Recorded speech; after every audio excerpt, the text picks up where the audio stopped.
à écrire pendant votre service militaire alors que vous étiez gardien de prison à Odessa. Le Pingouin, qui est paru en 2000 en France, vous avez eu un très grand succès. Et depuis, d'autres romans sont venus s'ajouter à la liste, dont Le Caméléon, qui est paru en 2001, Le Dernier Amour du Président en 2005, Le Laitier de Nuit en 2010, et le dernier en date, qui est paru en 2012, s'intitule Le Jardinier d'Otchakov, et il a été traduit chez Liana Lévy. Mes confrères, mais j'ai quand même l'impression que le personnage, en tout cas le personnage central du livre, est celui qui vient vous chercher, qui vous prend par la main. Donc une histoire, on peut avoir l'idée d'un roman, et peut-être que le personnage se greffe après, mais en tout cas je ne pourrais jamais commencer un livre sans avoir une idée très précise du personnage que j'ai envie de mettre en scène. Enfin, pour moi, c'est comme une décision de grande-mère, comme on dit, une décision de justice. Par exemple, si vous décidez que votre personnage va parler à la première personne, va dire « je », ben, c'est une décision très importante. C'est pas juste que ça va être l'adéquation peut-être avec vous-même, ça veut dire que ça entraîne des tas de choses. Donc, par exemple, l'avantage d'un personnage qui dit « je », c'est qu'on peut lui donner une voix qui peut aller vers l'oralité, hein, puisqu'il dit « je », on peut imaginer que c'est ça, mais à la fois ça peut être un pur récit. Ça veut dire aussi que c'est quelqu'un qui peut faire l'économie de se décrire, il n'a pas besoin de se décrire. Il y a plein de livres où le narrateur dit « je » et on ne sait pas s'il est grand, petit, bon, brun. Ça peut être justement cette décision de disparaître. Si on prend par exemple la recherche du temps perdu, à aucun moment Proust ne nous dit à quoi ressemble le narrateur. Son nom apparaît 2 fois sur 1000 pages. Peut-être je essaierai de me revenir, mais oui, c'est toujours. Je pensais, une fois j'ai commencé à écrire un roman avec le fond du roman, l'épisode dernier. Mais c'est grâce, c'était en fait le mot romantique d'un personnage principal. Et après, je suis rentré vers le début de l'histoire, mais je crois que au moment c'est pas possible. Je préfère en fait écrire avec jeu, c'est beaucoup plus facile pour moi. Comme ça, je peux me sentir moi-même comme le personnage. Claro est très intéressant sur le choix justement du il ou du jeu, ou du elle ou du jeu. Moi personnellement, je trouve que je suis de plus en plus confortable avec la 3e personne parce qu'elle me permet plus de liberté, alors que je trouve que le jeu, on doit tellement être dans son personnage que justement on lui donne peut-être trop de soi-même, alors qu'avec la 3e personne, on peut aussi avoir le regard de l'auteur sur le personnage. On a plus le sentiment de champ libre. C'est vrai que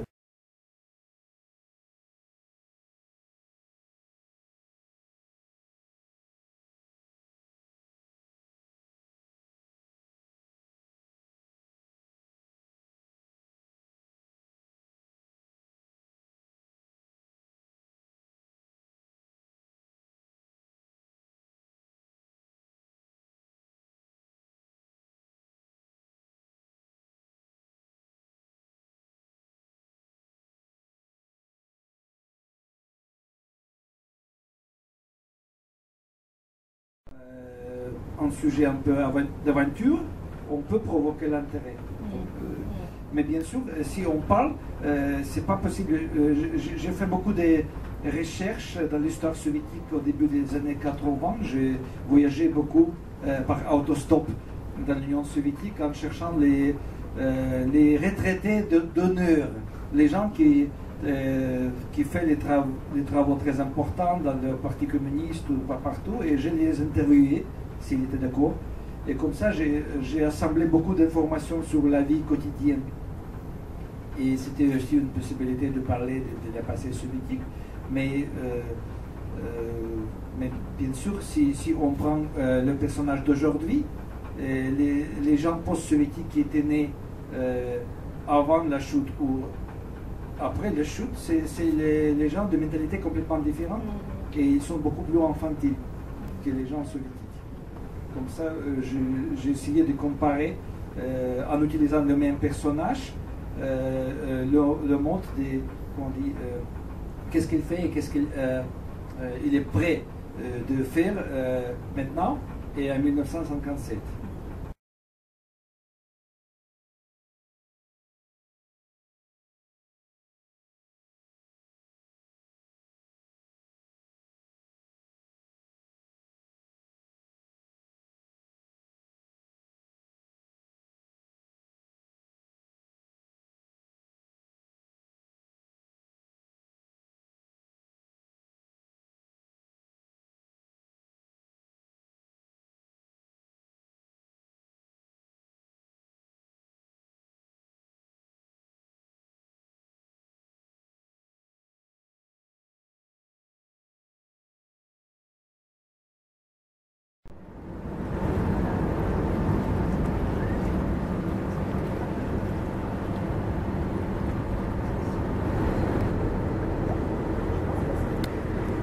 Je suis en train de faire la croisière littéraire du Salon de Morges sur les quais et je viens d'écouter donc Tatiana Drenet et puis 2 autres auteurs et maintenant il y aura Miti Nargiti et là je suis à Lyon comme vous pouvez le constater.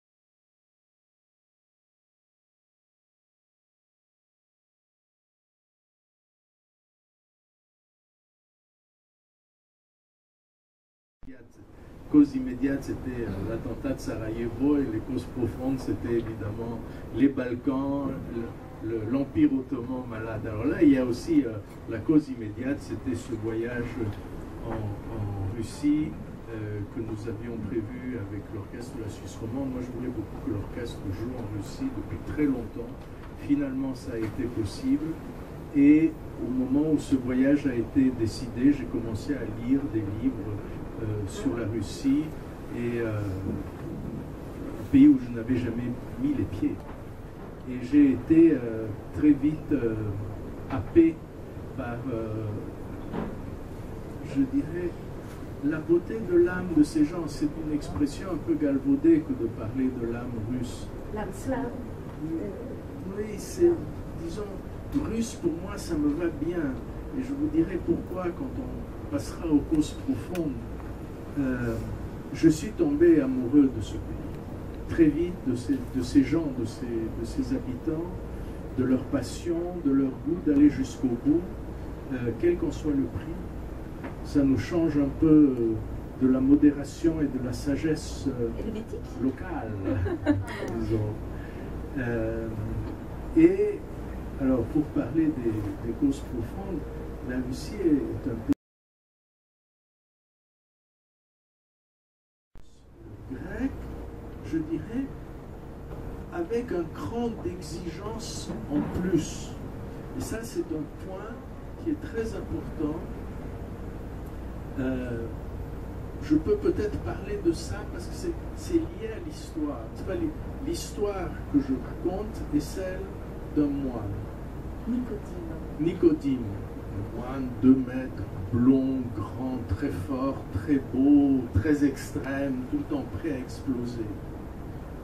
Pourquoi est-ce qu'il est tout le temps prêt à exploser, ce moine, et pourquoi est-ce qu'avec la force qui est la sienne, il arrive à organiser cette confrérie, et cette confrérie a ensuite sauvé un grand nombre d'œuvres d'art des massacres bolcheviques, on va en parler.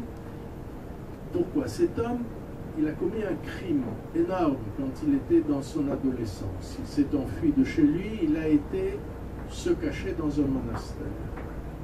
Dans les monastères partout, mais en particulier en Russie, c'était des entreprises aussi, des organisations, on cultivait la terre, on élevait des animaux, ils avaient besoin de bras, donc il y a un grand nombre de personnes qui allaient vivre dans les monastères, et certains d'entre eux, les plus brillants, devenaient moines, ou même skibniks, c'est-à-dire les moines de rang le plus élevé. Et il va dans un monastère et il devient moine. Et là, il y a un point qui est très important, j'ai eu en 48 heures 13 interviews, 8 presses écrites et 5 télés, conférences au musée, enfin tout ça. Pourquoi? Parce que aujourd'hui, tout ce qui touche à l'Empire ottoman est évidemment reçu 5 sur 5 par le gouvernement de M. Erdogan, qui fonde toute sa politique sur le renouveau de la grandeur ottomane, de la grandeur turque. Donc j'arrivais là, évidemment, sans savoir, et j'étais absolument stupéfait. C'est un peu la même chose qui se passe aujourd'hui en Russie, avec la Grande Russie, avec voilà, Poutine qui va, d'abord qui fait des discours sur la Grande Russie, et puis qui va célébrer, qui va assister à la, pas célébrer, pas encore, mais il va assister à la messe, c'est aller un peu vite, régulièrement, publiquement, etc. Donc finalement, ce trésor va être trouvé.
Gandhi.